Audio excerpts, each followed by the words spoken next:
Can you hear me? Yes, I can. Yeah, I can. Perfect. Okay. Just give me 2 seconds to get my page shared. And when I'm doing that, there was a question that came in there. Should we photograph using an iPhone or a professional camera? And the truth is that the best camera in the world is the one that's in your hand.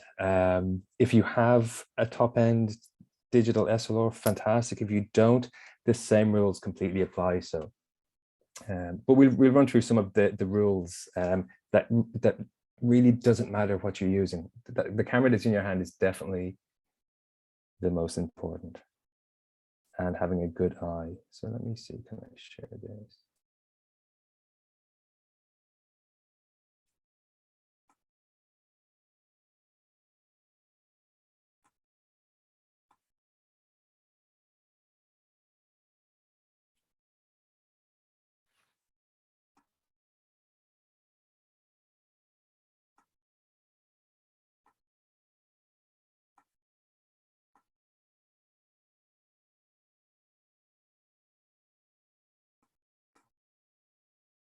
Okay, Agatha, would you mind if I ask you, can you see my screen? Yes, I can see your screen. Yeah, I can see it perfectly. And my notes aren't in the way or anything. You can see no, completely clear screen. It's beautiful. Perfect. Okay. Okay. So the importance of strong photography. Wow. Following Agatha, that's quite a task. Quite big shoes to fill. So I think one of the things that Agatha really mentioned that was really fantastic is everything we look at today, don't see it as a standalone entity that we're setting up just for a virtual booth. It should be an extension of all the hard work that you've done already. Once you have a strong brand identity at the core, all of these offshoots, your website, your Facebooks, all of these distractions, all of these platforms that we have to work with, they're only ever an extension of that core of who you are as a brand. So today I want to look through a few.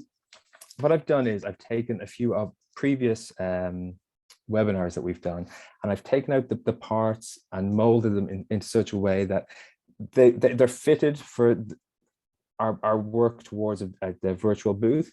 But please, like Agatha says, just don't see them as a standalone. These are rules that can be applied across every single platform and every single question you ask. So as anyone who's ever been to any of my talks, I think this is always how I open with imagery, and especially brand imagery. The first thing we're always trying to do is connect with a customer, and we're looking for them to trust us. Trust is what will eventually translate into sales. So how do we go about that? For me, I'll put them up here actually. There's 3 pillars to trust when it comes to image making. The first is consideration. And this is a big one. So consideration across everything we do, everything we put online. We're asking ourselves from the small, let's say small considerations are how is my image looking? How does it fit into the story I want to tell? How is it benefiting me essentially? And then you've got bigger considerations like the big questions of life, say the who, the whats, and the whys. Like, who am I? Now, who are we as a brand? Who are we selling to? And once you kind of figure those things out, the rest of the answers start to fall into place. So you've got the what's, like, what am I selling? And then really, what is it I'm really selling? So as well as selling a product, I'm selling a lifestyle. What I'm saying to a customer is, if you buy my product, your life will be improved in a certain way. And then why we're selling, like, what is our brand ethos? What is it that we care about? And so getting those, the who, the whats, and the whys fall within our consideration. There are big considerations. And then the small ones are the actual, watching for the details and all the nitty gritty, but we'll get into that in a second. Consistency, again, having something across all of your socials that feels very much of who you are. And so when a customer comes and visits you on Facebook, there shouldn't be a question for them when they go from Facebook to Instagram if that's the same brand. And even within like a single platform or a single website, all the imagery should feel very similar. Because if you think of the people that that you trust in your life, the ones that consistently show up, they're the ones that are constantly there for you. So this is just an extension of that into our imaging. And then the execution, and that's basically just making images. This one's much easier because it's just kind of a few set rules that you can kind of mold and even break once you know the rules. So yeah, so let's jump straight in. So really, this for me should be asked before you even pick up a camera or a phone to take photographs. Just knowing who you are and knowing who your customer is. So in the next slide here, I want to show you two examples of products that one, I think, nails the imagery and one doesn't. And we look at this and why that is the case. So on the left, this company has very clearly asked the question, you know, what are we selling? We're selling sun cream, some generic sun cream. And who are we selling to? We're selling to usually holiday makers. And I would guess they've looked through the figures and they see that 90% of their customers or 80% of their customers use their product while at the beach. So that's the market we want to push towards. That's our demographic. They're the ones we want to nail. So it makes sense that you go and you photograph your product at the beach in situ. So everything makes sense. So when I see the product shot really nicely, beautifully, I all the information. And then secondly, I'm being hit up with like the feelings, like if I buy that product, I'm already a step towards my holiday. I'm already escaping. So this image here is a fantastic example of the right product being in the right place and photographed beautifully. So that's a mistake I see cropping up a lot.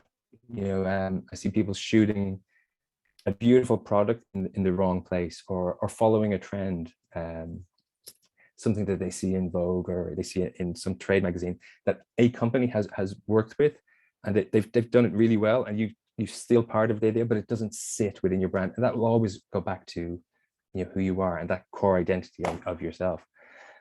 So then you've got the image on the right, cosmetic product, beard oil for shaving. They haven't asked the questions like, so, well, you know, I've never had a shave in the woods. So it just doesn't make sense that you would photograph this image out in the woods without perhaps a bit more context. Perhaps if there was a log cabin, you start to build a narrative of somebody with a beard. You know, you're starting to put layers upon an image. But for me, this just sits blindly. This is a really good example of somebody that has seen an idea and run with it, but run with it badly because it didn't sit their brand identity. So we've quite a lot to get through today. So what I'm going to try and do is skim over some of the bits that we've really looked at before, and some of the bits that I know Agatha has touched upon today. Because even as Agatha was speaking, I was deleting slides out because I just didn't want to double up on what we were covering. So mood boards. I think it was Salma asked the question about working with agencies or bringing stuff in-house.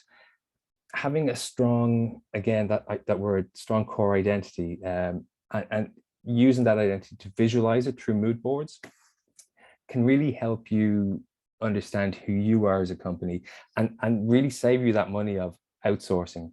And on the flip side of that, if you are outsourcing, having strong mood boards can really help you get that message across to third parties.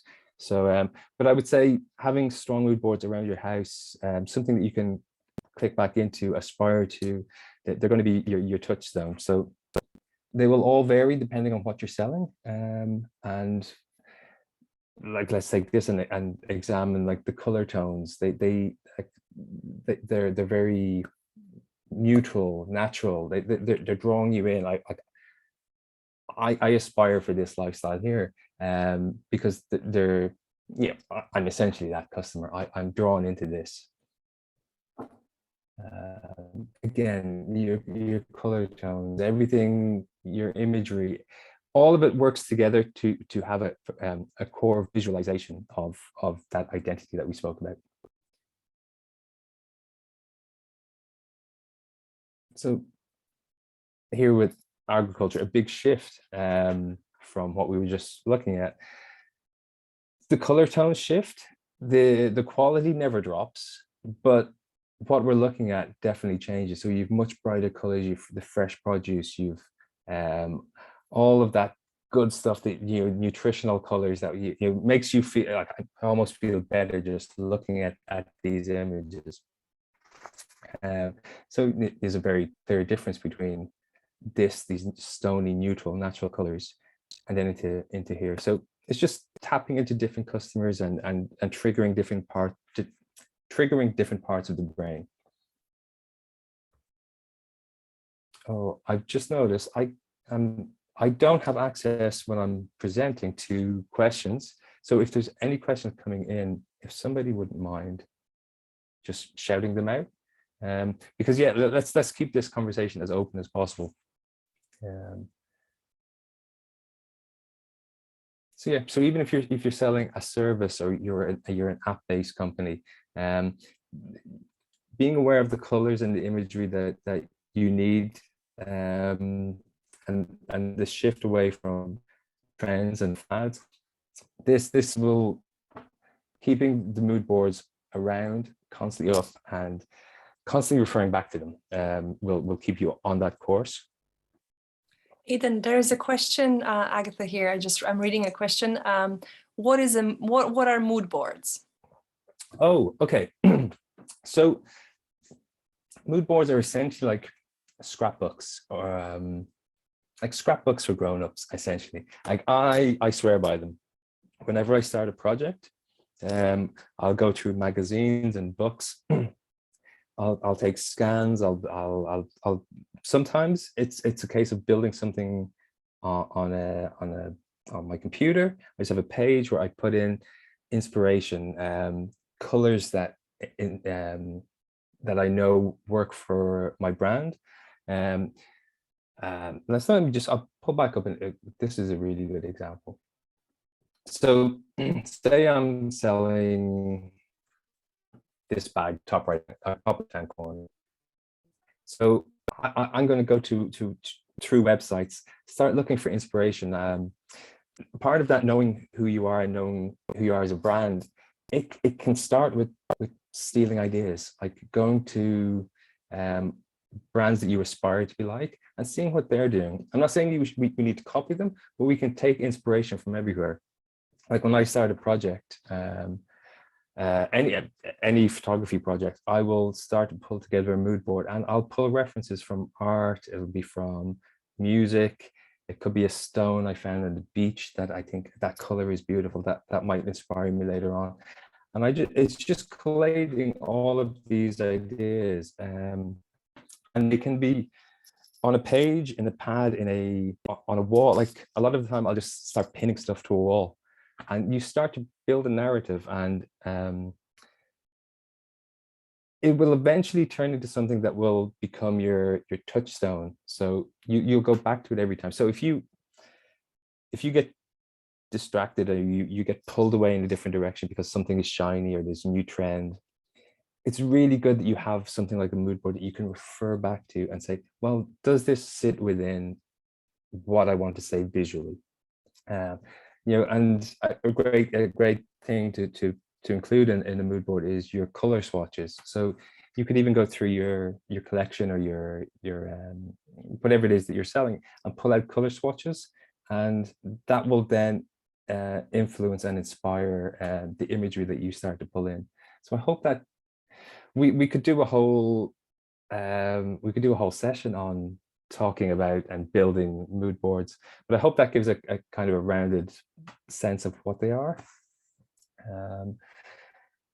So I want to just shift onto the image making. So when it comes to the virtual booth, as we said before, it's about connecting. So I want to start with the idea of expanding beyond the product. So I'm going to assume that at this point we have nice, clean images of our products for upload. If not, we have several videos of how we can shoot against clean backdrops. But like Agatha said, it can't just be hard sell, hard sell, hard sell. We need to incorporate a lifestyle beyond that product. So selling the lifestyle, making the customer feel a connection. We're all sat with these screens between us at the minute. So if you can break that and you can reach out and have some sort of connection with a customer, like you're starting off on a great footing.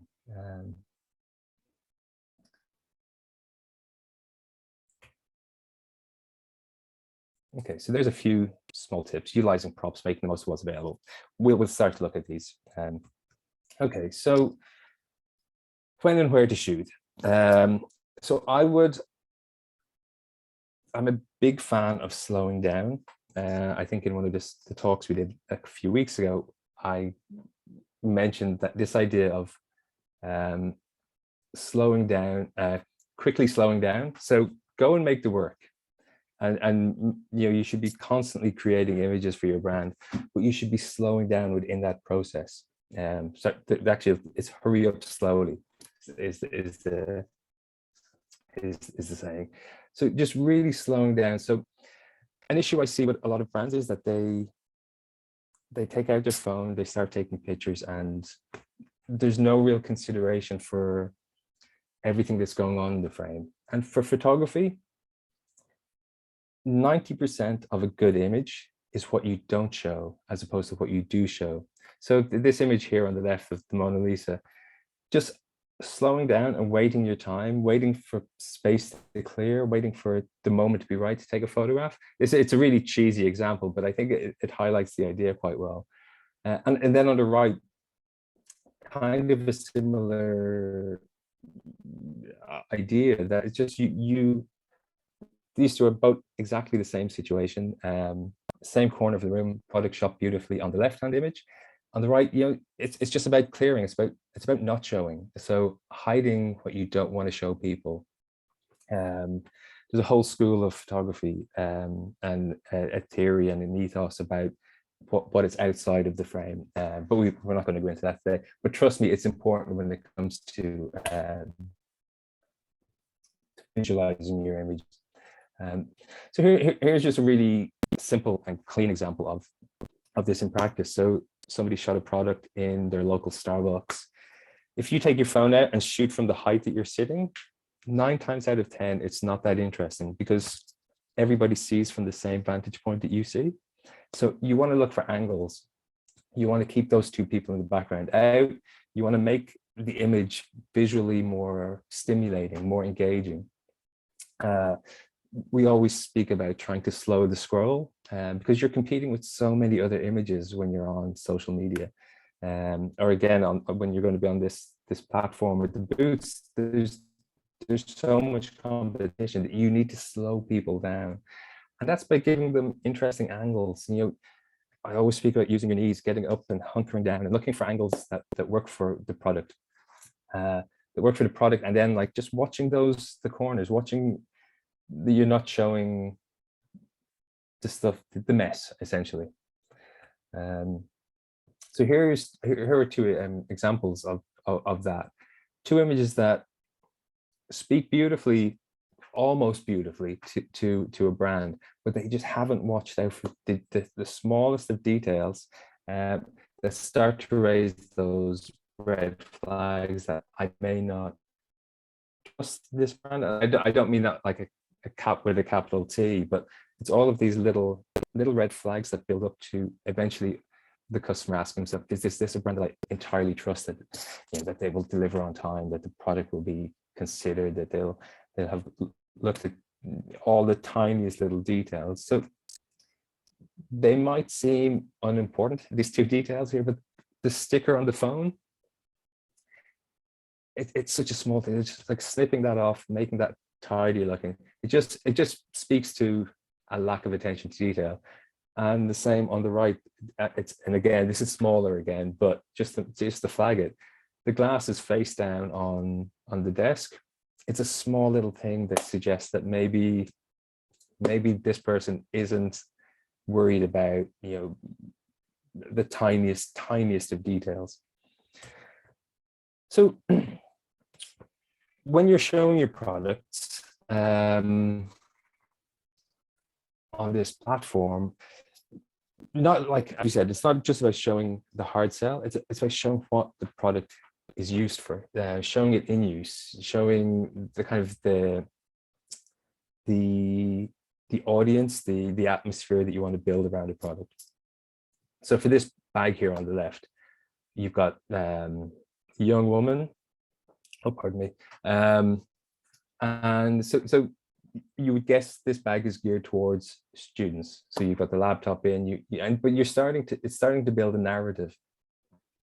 And on top of building a narrative, you're starting to give the customer information that will lead to a sale. So you're showing the hardware within the bag, the zips, the rivets, all of that stuff that a customer really needs to see is being masked in kind of an atmosphere, as opposed to just being, here is the inside of our bag, here's the outside of our bag, there's the back of our bag, you should buy this bag, da, da, da, da. You're engaging in a different way, and you're hitting different levels. You're hitting the brain and you're hitting that emotional part. And again, just to come back to the beard oil from earlier, like placing this within a bathroom makes so much more sense to me. And it's probably a much easier photograph to get as well. So that's very simple. Oh, okay, it's not very simple. It's easier if you have an actual product, a physical thing that you're selling. But what if you're a service-based company? Like for instance, you have an app that, so you have an app that facilitates transaction of money from one person to another. That doesn't excite me. You can show parts of that quite clinically, but you're only going to engage X amount of your audience. What an app like that, or a piece of software like that, really is doing, it's connecting people. So that's what you want to show. And again, I've said it just a moment ago, we're so disconnected at the minute. Any sense of being able to see that connection is what we're aspiring to. We're looking forward to getting back out into the world and connecting with people and using our card to pay. So it's not emotional manipulation per se, but you're tapping into the psychology of people, without being cynical about the whole thing. So I've included here a couple of images around sportswear apps, just as an example, but this will apply across. We'll look at agri in a second. But so it can be really hard to get across to people the idea of what an app actually does. There's so much going on within any piece of software.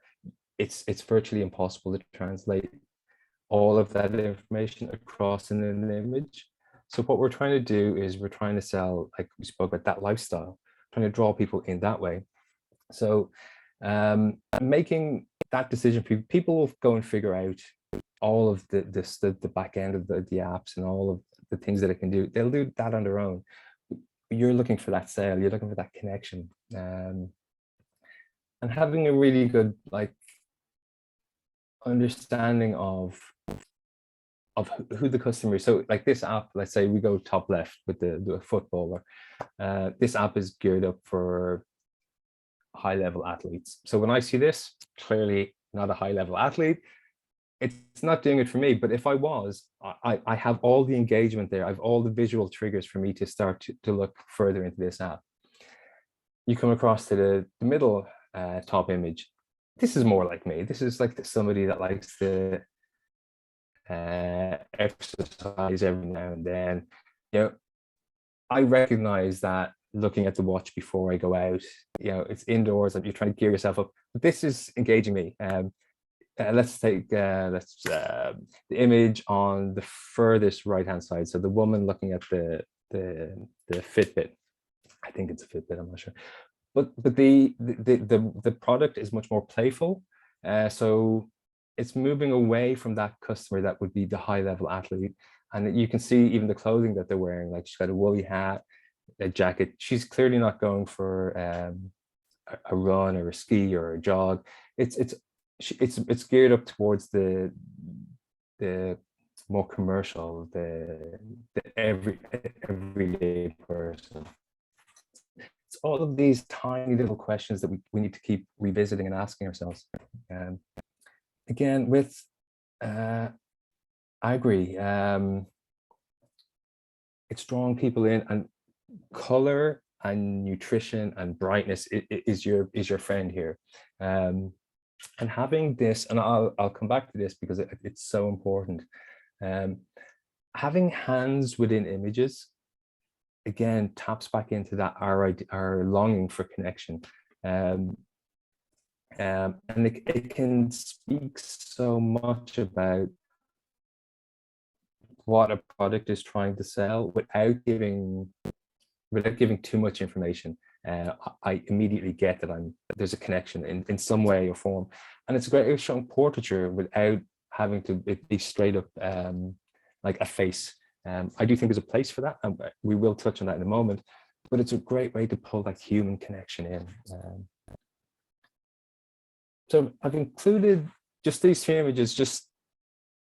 I don't know that we have anyone building medical apps or services, but I just want you to look at the color shift and how important color is within our images, between the agri and then to something quite clinical and medical. All of these tiny little considerations are really important. Like medical people, that blue, sterile, clean, we're hardwired to recognize these colors with this imagery. So there'd be no point us photographing some medical software with the coloring and tones, like those bright oranges, greens, the stuff we associate with food. So just, I don't think it's relevant, but I think it's a really good example of how we shift across. And if there are people using or developing apps or services across on the website Canva, you can quite easily, when you go into, I think it's, no, the section escapes me at the minute. I think it's called formatting or framing. You're able to go in and you're able to use their free stock images of people holding phones.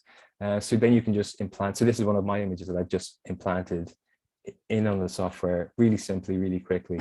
And you know, just if you don't have time or access to making really beautiful, clean images, that's one way that you can start to pull that in at no cost.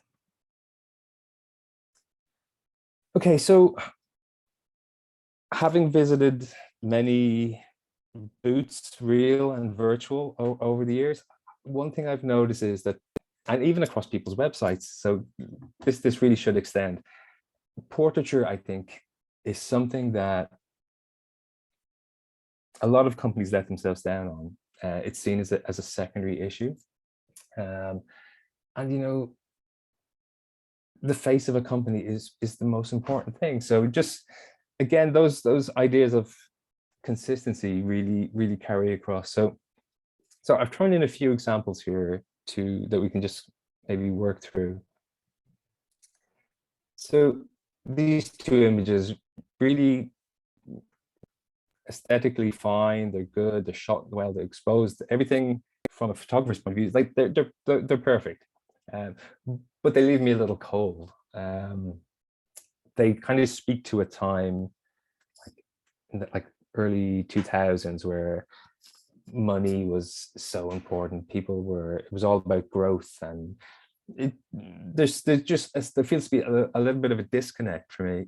So one way, like we spoke about earlier, of pulling people in is to possibly start pairing images of people up with the tasks that they're doing. And using hands, it can be your in, but also just being a bit more casual and a bit more loose with the imagery that we're making.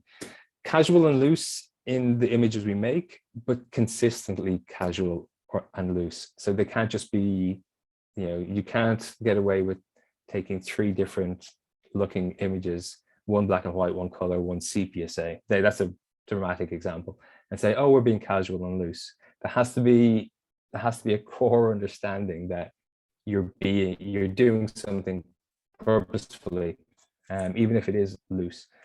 So these images give me so much more information about like teams, the situation, the offices that people are sitting in.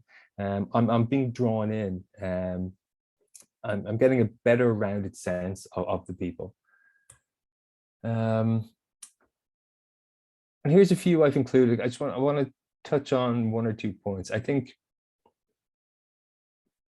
the folded arm can work fantastically if it's paired with something quite playful. Like, so all these images on the left, the 3 gents on, I hope it's your left as well. So on my left anyway, folded arms but smiling. So there's an engagement. Whereas if you look at the guy on the bottom right, folded arms frowns, looks like there's a disconnect. Like he doesn't seem interested. Top right, the guy with the beard, you can see that his arms are folded, but he's not smiling, but there's a hint of engagement in his eyes. And then the image on the top, I've included this here for a different reason. We need to be really aware of how we photograph people. For me, that idea of literally looking down on somebody, it takes away a little bit of their power.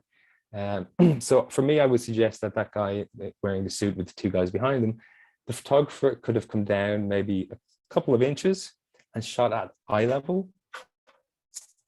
And that becomes much more engaging. There isn't that kind of hierarchy of power when we look at the image. And again, it's not a massive red flag that we would immediately say, that doesn't feel right. But it's all of these little flags that start to trigger our warnings.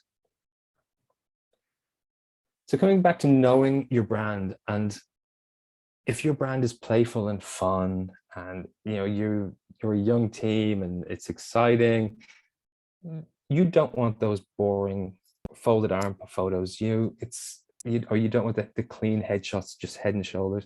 You want to have a bit more fun. You want to let people know who you are. So really, always referring back to who we are as a company.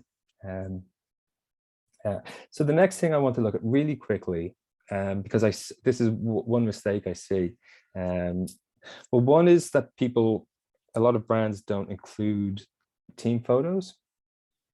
And that can be for several different reasons. One, because they're really difficult to get.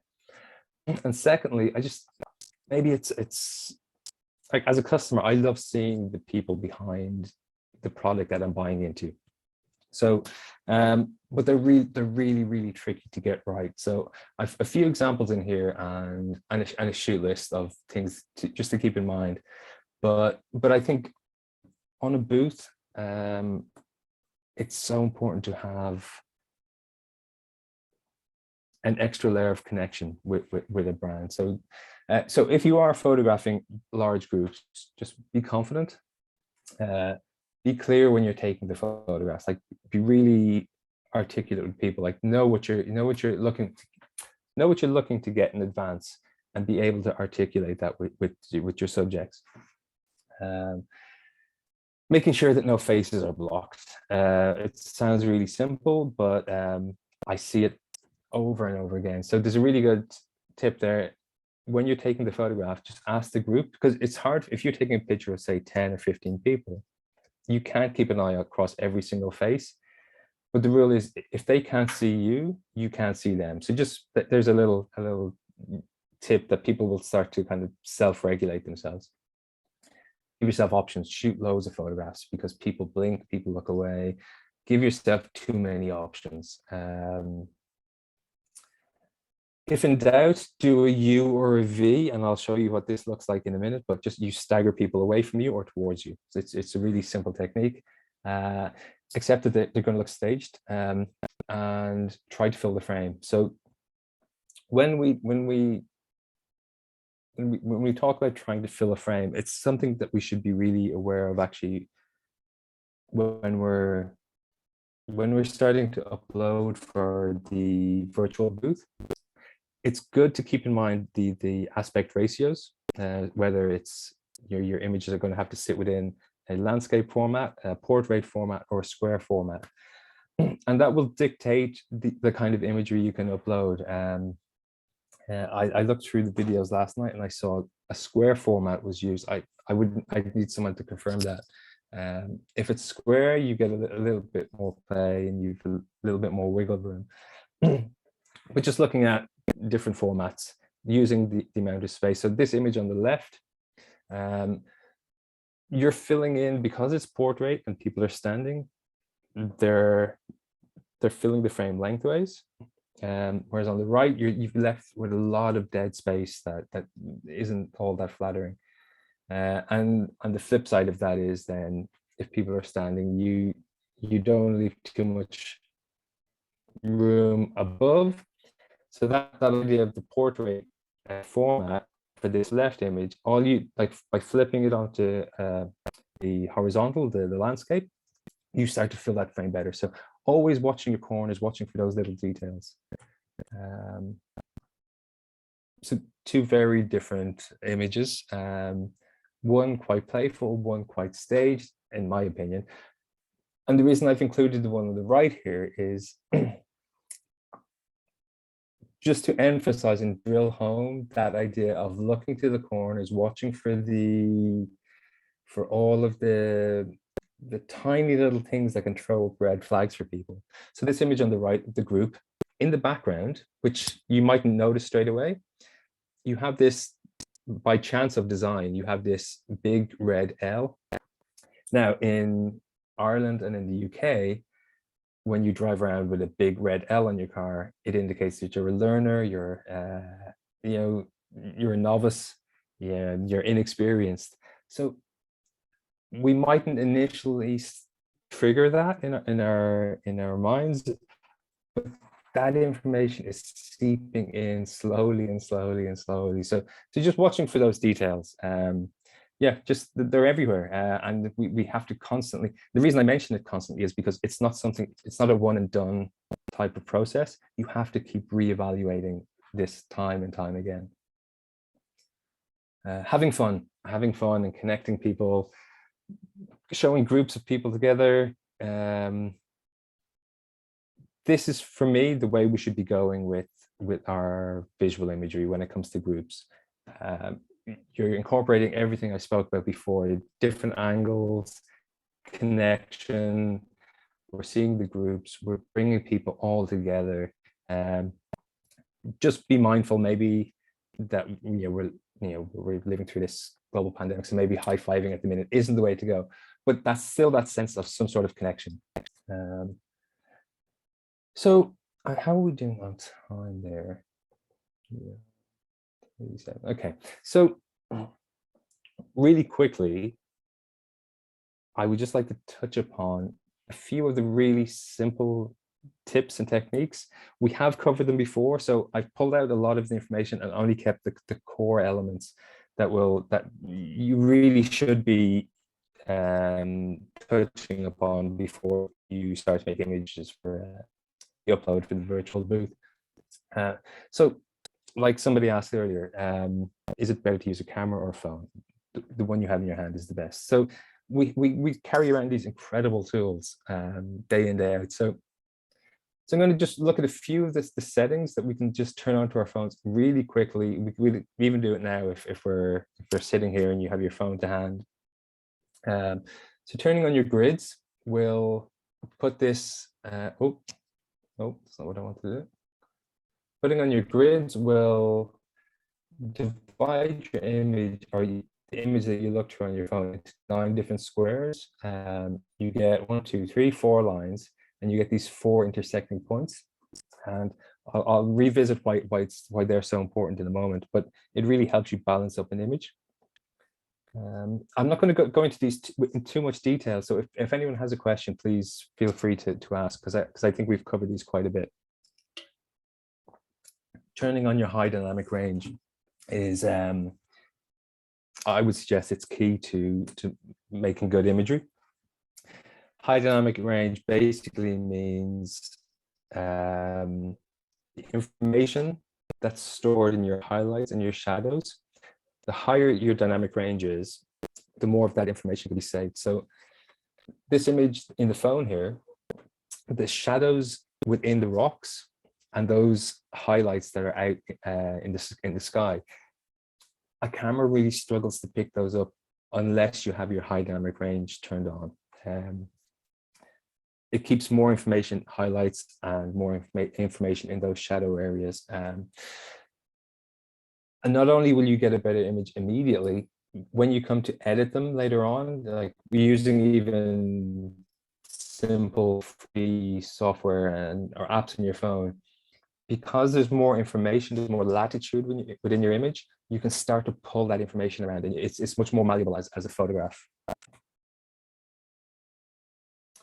And then using your touchscreen autofocus and auto exposure, or I should say, using it to your benefit by locking it in. So just simply by holding down on your phone, you should be able to get, so you frame up an image, and then just by holding your finger on where you wanted to focus and the exposure that you want, holding it down will lock it in place. And then you should get a dial that will pop up beside this yellow square, or it can be a green square, red circle, depending on whichever your phone is. And from there, all you do is you slide up and down. And by using that dial, you can pull in your exposure levels. It just means that, say you're photographing a product or several products over and over again. If you have this locked, it means that you're getting the same exposure across every single image. I've said this a million times, cameras are essentially just a box with a hole in them. They're not that clever at all. So we need to start using the manual functions within the camera. Okay, so turning on flight mode. This is more important when we're shooting video. I hope to have enough time that we look at shooting a little bit of video. So yeah, turning on flight mode. You don't want somebody calling just as you're getting the most amazing shot. Okay, so shooting that image and a few of the really basic rules. As I said, I've pulled out a lot of the information of these slides so we can cover more today. So a simple Google search of the rule of thirds. I think most people probably know the rule of thirds. So it's coming back to when we turn our grid on the camera, we get those 4 intersecting points. Placing the information across these lines is visually pleasing first, like right back to Renaissance paintings. Using the horizon lines and the vertical lines and placing what you want your attention drawn to upon these, it pleases us. It visually, mentally, it touches all the right boxes. We don't entirely know why, but trust me, it does. And if you start to look at any imagery in magazines or across, even watching movies, you'll see this rule being applied over and over again. It's probably the most famous of the rules. So you have these 4 intersecting points, as I said, and placing that information on those really draws our viewer in and helps slow that scroll that we spoke about. So if you're uploading video to your virtual booth, it can be really helpful to incorporate this rule of thirds. So this here is a still from a video, and it's center frame. The weight is all centered, loaded, and what happens there is we have too much information going on around us. We've got too many off points. So our eyes can shoot off to right and left, up and down. There's too many things going on for us. So a simple shift of the frame of the camera, just pulling it around ever so slightly and framing that person on the left, on that left third, her eye will probably, or the bridge of her nose will sit on one of those intersecting points. So visually it's more pleasing. And if our eye is pulled away, it's always going to be drawn back in because we want to return to that focal point. So it just makes everything much more pleasing and easier for us to watch. And if things are easier and more pleasing, we tend to hang around a bit longer. It can also be used when, just to clarify, when I'm speaking of this in relation to video, this is very much based within photography as well. So all of these rules are very much interchangeable across video and stills, iPhones and high-end cameras. These rules completely apply. So another great way to utilize this is to, like we spoke about earlier, is taking stuff away that we don't want to show. So one, I'm distracted, my eyes flying all over the frame here. And secondly, I can start to see like unkempt boxes. There's rips in cardboard, there's mess. Again, another tiny little red flag for me. So yeah, just a tiny little shift, everything becomes much more pleasing. In saying that, now that you know the rule, there's room for you to break it, and it's often about trusting your judgment. So this image is, if we go by the rule of thirds, absolutely spot on perfect. But also if we crop in and we bring it a center weighted image, this also works for us. So it's about knowing what works for you and for your brand. So trusting your instinct is so important, because sometimes a center weighted image will give you more visually interesting images, but it's knowing when to use them, I suppose, is the thing I'm trying to get at.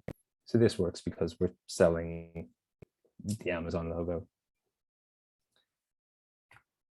So another easy way of making an image visually interesting for somebody is framing. So framing within the frame. So we naturally, when we take an image, we have a four-sided frame, we have our border, but framing within that image. These first two I've included as very literal examples, but here is shooting portraiture, shooting some staff. On the left, again, quite literal that we have a frame, we have a door frame within the frame. But on the right-hand side, we're starting to use the environment. We're giving a little bit of information about the area. We're giving it a bit more insight into the person, but we're framing it by using that red line that's shooting across the back and the partition at the front. So we've got a red and blue idea of framing, and he's framed on the left-hand side by the chair. So there's just different techniques that draw people in. And this is my absolute favorite. It's my go-to every time. It's shooting through something else. Now I'm going to show you a few examples, and I'll show you me shooting with this.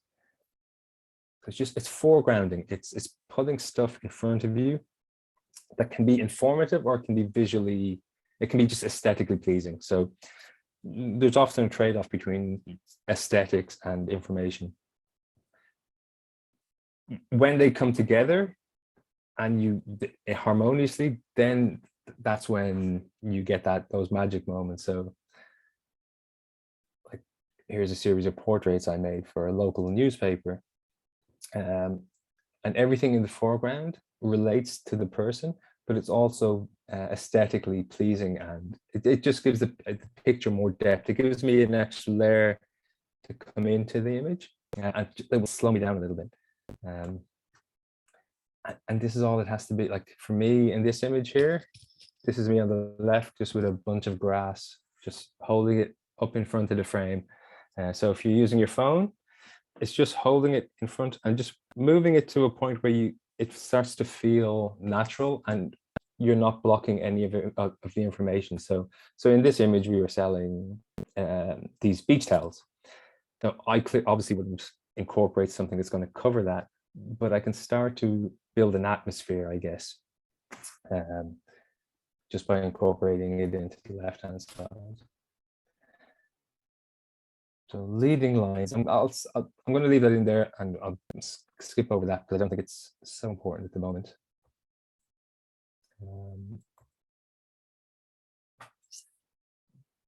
Negative space. This works for us in so many different ways.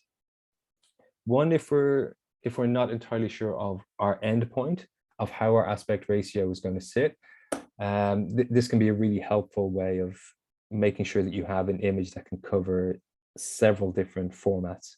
So for this image, let's say I go to the virtual booth and I'm setting it up, and I realize that our format is a square format. I can easily just crop off that negative space, that dead space, and I still have a very strong image that I can work with. I could probably get away with turning that into a portrait image as opposed to a landscape.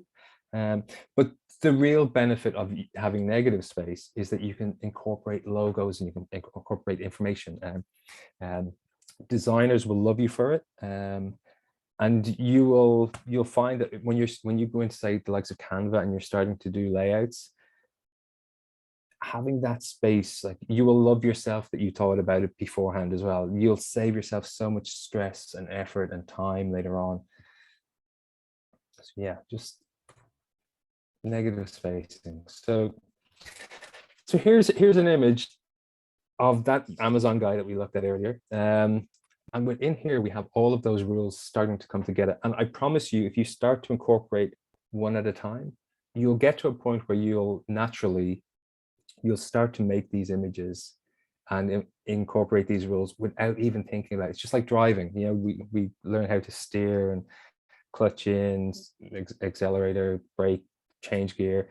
Eventually, it'll just become second nature to you. So here's an image I took, and then afterwards applied those rules, like started to bring in my rule of thirds, my leading lines, and everything is working in harmony. And I promise you, if you start to do it like step by step, you'll start to, yeah, it will be second nature in no time. So here I'm going to just work through a couple of images.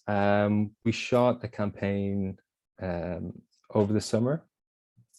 We looked at some agri businesses, and we looked at the people behind the brands and how we get a rounded story of a brand. So I'm just going to slowly flick through these. If there's things that I see that we should mention, I think I'll chat about it.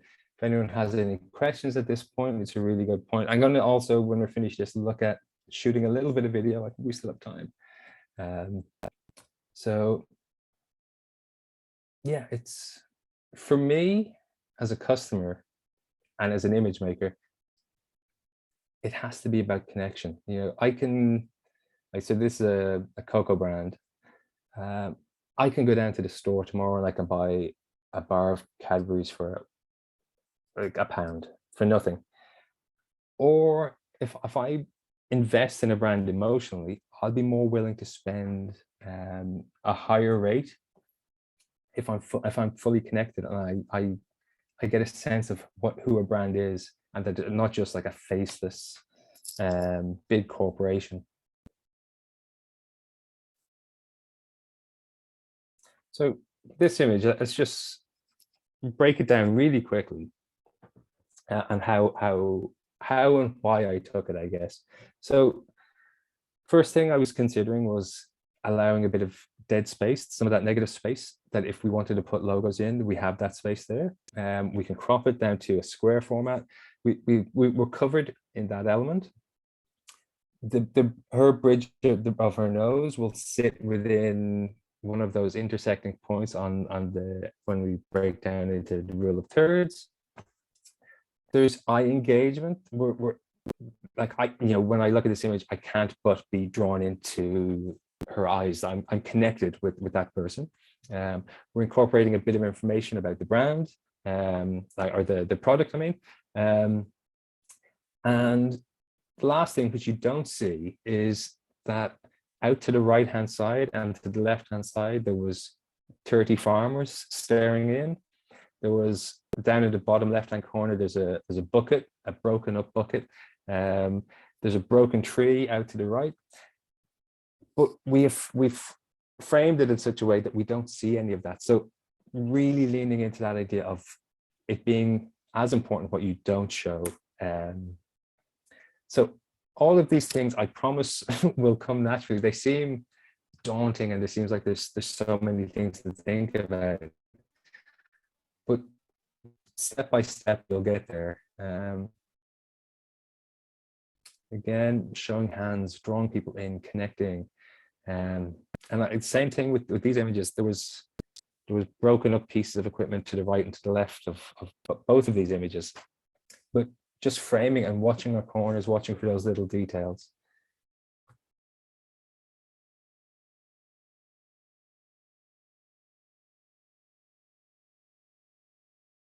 Photographing our product in situation here on the right-hand side. So instead of it just being shot on a very clean, white, clinical backdrop.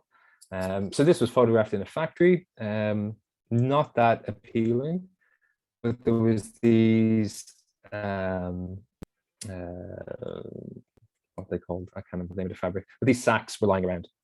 And instead of us just settling with how we saw the situation, we built something that was a bit more engaging. It's warmer, it's more representative. So as well as being warm and a bit more engaging, it starts to give you a bit more information. I start to feel that I know this brand a bit more. I know that it's not just a giant big industry, that they're using small scale sacks, that you're layering up that information for people.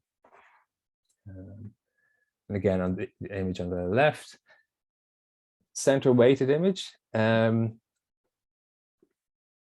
Is it right? Is it wrong? It works. It mightn't work for every single use, but I think it's a strong image. It gives us a connection.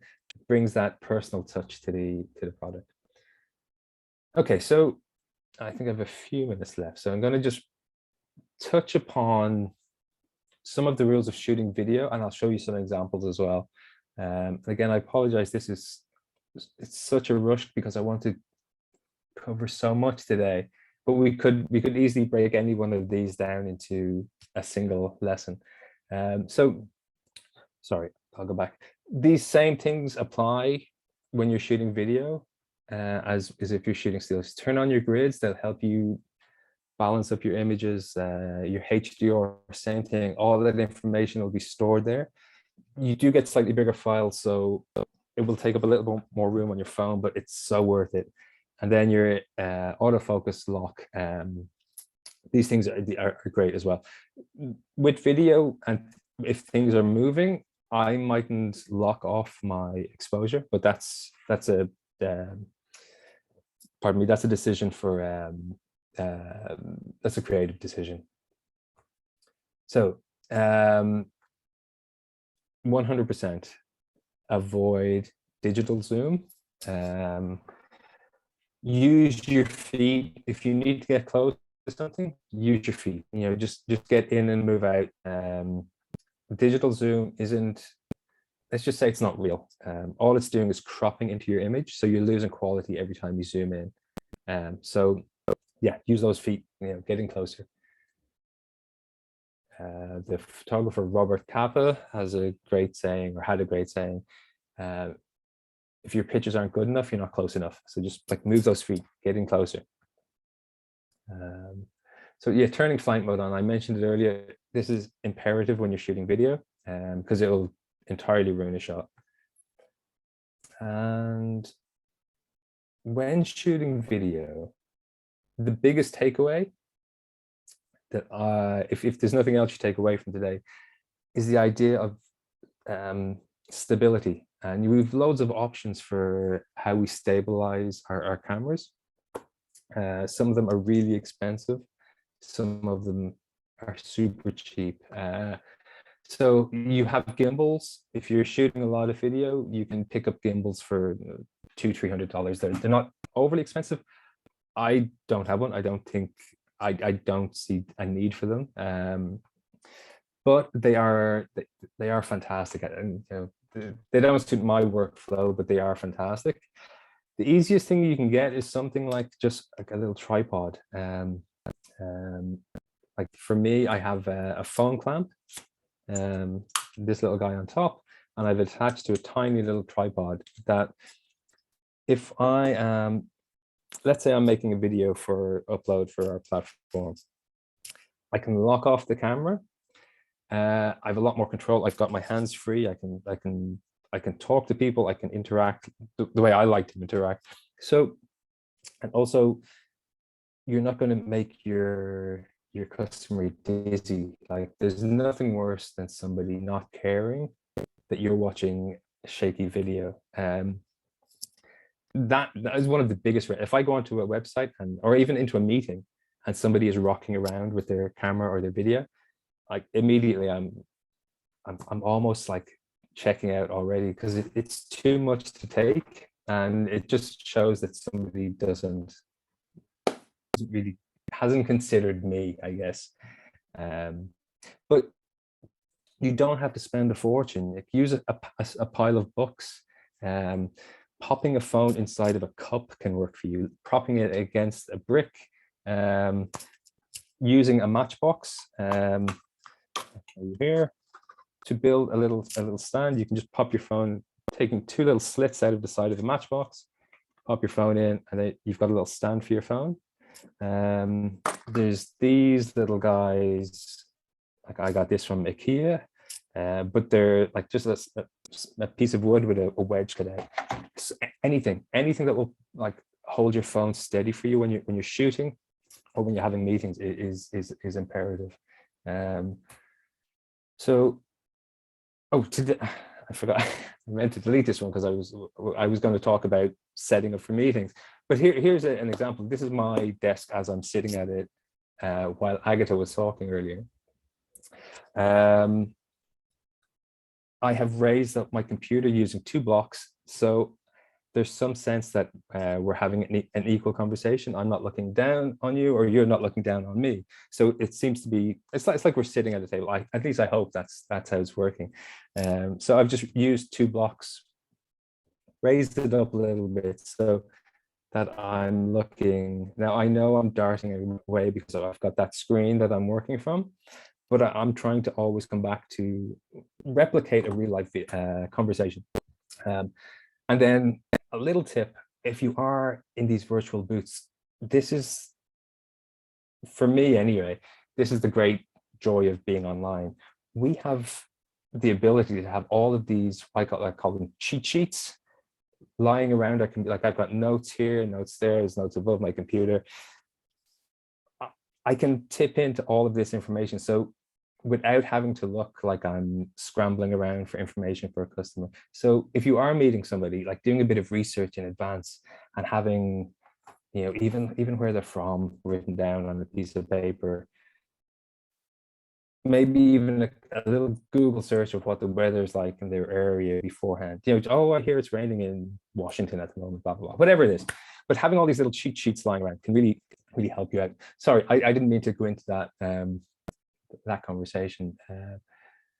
So I do realize, well, I've run over, Tara. Do you mind if have we another 5 minutes? No, go right ahead. You're okay. Okay. Sorry, guys.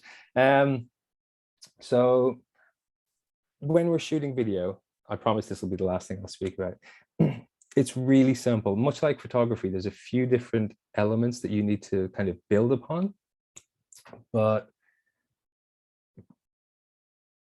they're all incremental steps, and they all come together to make something bigger once you break them down into smaller little bite-sized chunks.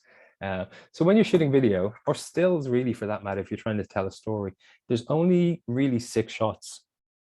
You go away and watch a documentary today or an advert or any kind of a film today, and you'll see like, oh, there's 1, 2, 3, 4, 5, 6. Oh, I got it. 6 shots. So the first one you got is your establishing shot. So you're setting up your location, you're placing your story within the wider frame. You got your medium shot, you're showing what's going on. You've come in a bit closer, you're still showing what's going on in the surroundings, but you've come in a little bit closer to your subjects. Face shot, so you're showing the people that you want to connect with. You got your hands, people doing stuff. This is for people is the interesting thing, seeing people working or typing or just that interaction with something that's real and tangible. You've got your shoulder shot, so shooting over the shoulder draws the customer in, so they feel like they're part of the experience, I guess. And then you have creative or B-roll. Now I've completely simplified this, but they're your 6 shots. But your creative are those cutaway shots, the details, the abstract images. So hopefully this next video will play. I just want you to look out and see, can you spot the 6 different shots?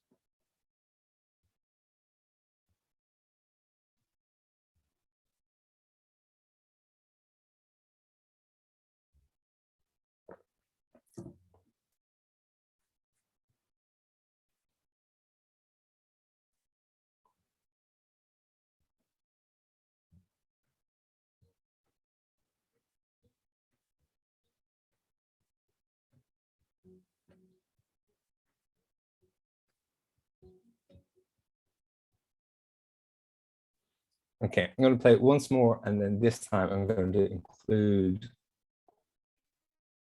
the shot list.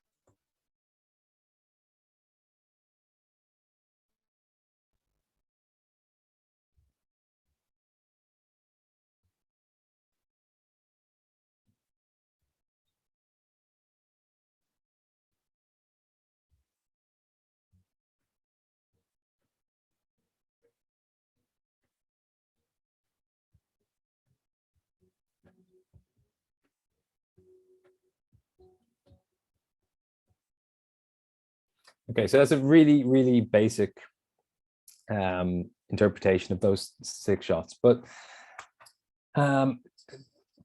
this slide here is something that can really help you if you're trying to tell a story. It's just going through and putting into each of these. So in your first box, you could write establishing shot and then draw a small little idea of what you want to show. Like, so maybe the building, then the next shot, you write in your medium shot, and you've got you're inside a factory, say you're showing some people working, but you haven't gotten in yet. Next shot is you're coming over the shoulder of somebody, and you build up, you can print out 10, 20 of these and start to build yourself a little story. And then by having all of these in advance written down, one, you haven't spent any money or time going out into the field and making an image. And secondly, when you're out there, all you're doing then is ticking off. Yes, we have the establishing shot. Yes, we have our close-up. Yes, we have our interview. We have our whatever it is. And all you're doing is ticking them off, and you're building up a collection of stuff that when you then come back and pop them onto a timeline, hopefully the biggest amount of editing is then you're just picking your, what's the word? There's a word for it that has escaped me now, but you're picking your end tabs and just pulling in and out. So your editing should just be as simple as working off your editing, cropping off the start and at the end of your video. We could go into a whole day of editing video, but most phones have something built in. Let me, do I have?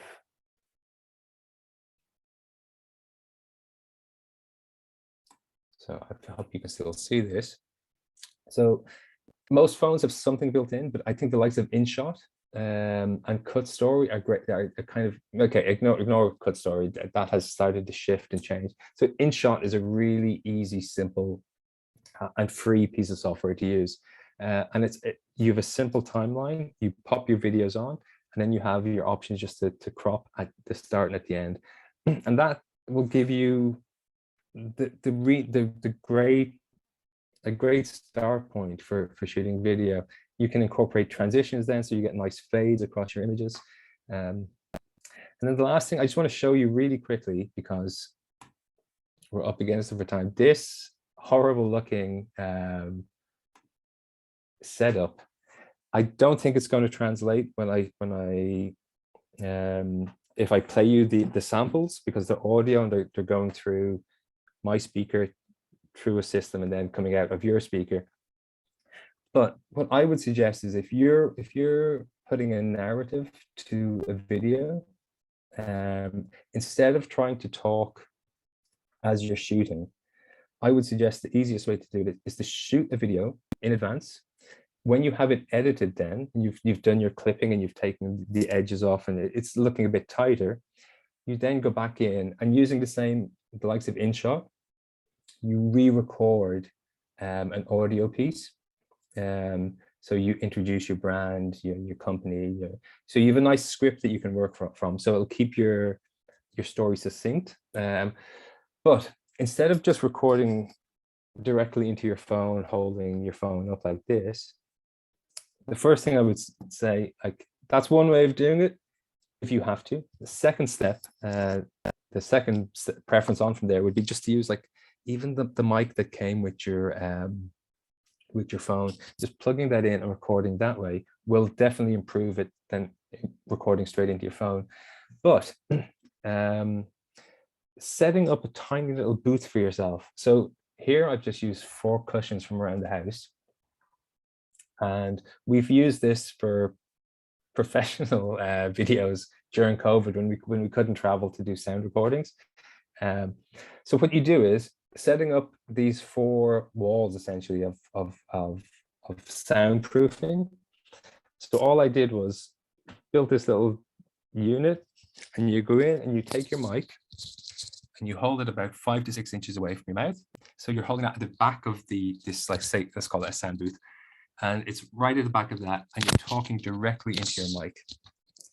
And that recording will give you, bang for buck, it's going to give you the best recording.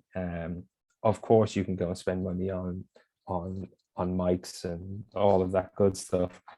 But if you are on a budget, that's a really great way of getting clean, crisp sound. And the reality is that most people aren't listening to audio at the minute on video. So anyway, if you need audio, that's one way of doing it. Don't stress it. If not, using captions is fine as well. Yeah, I've gone way over, so I will stop there and open up to questions, I think. You've been answering a lot of the questions as we go along, which is great. There's Sama from Sama Maternity is saying, after this great session, I decided to shoot my products for myself in a few days. Thank you, sweet Aiden. Oh. And then Lisa said, did you say turn flight mode on while shooting the video or ensure that it's off? It didn't come through clearly, so if you could repeat. When you think about it, it's kind of the same. Yeah, making sure that it's turned on. So yes, make sure that you're activating the you're activating. So connection is off, I guess. Yeah. Exactly. And why? Because that confused me. Well, because I've shot many videos and had the best shot, and we were so close to getting the most beautiful shot, and my mom would ring to see if I was going to call up this weekend, or if I had enough shopping in, or whatever it is. So there's always a message, especially now that we're so connected we've got all our apps and our connections on our phone. There's always somebody going to be texting. So it just cuts out you losing what could be like the perfect shot. That's why. Okay, perfect. Yeah, pretty much you were answering a lot of the questions as we're going along, so that's perfect. First of all, huge thank you to you and Agatha. She's still here as well. Amazing, amazing, life-changing advice for everyone, as always. And I think the biggest thing right now is you can, right, do things on a budget and still have a good quality. Amazing campaign between the two of your different sessions.